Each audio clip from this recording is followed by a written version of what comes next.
A preacher that cannot teach salvation is not fit to handle the Holy Bible and stand before people. Because salvation is the major theme, is the fundamental, is the message of the scriptures. That's why Paul will tell Timothy, you've known the Holy Scriptures, which are able to make thee wise unto salvation. So the entire mission of the scriptures is to bring you to a place of wisdom in salvation, persuasion in salvation. The scriptures provide you evidence or validate salvation for the believer. Again, take note of this, that the scriptures validate itself.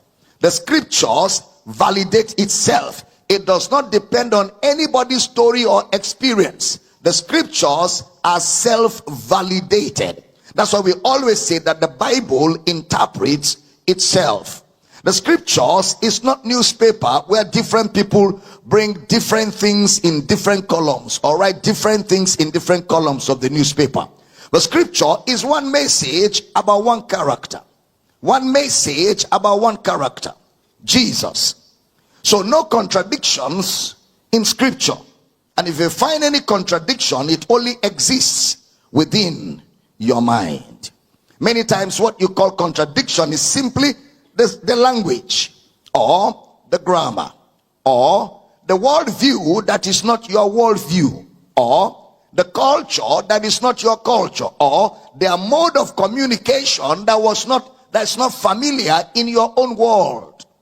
So that's why you must sit where they sat and hear what they heard, then travel to our world and look for verbiage in our vocabulary today that explains what the author communicated to his audience back in the days. So scripture therefore must be carefully studied.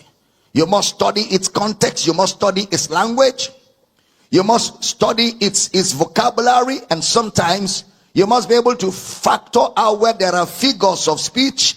You must be able to factor out where there's a parable, where there's an illustration.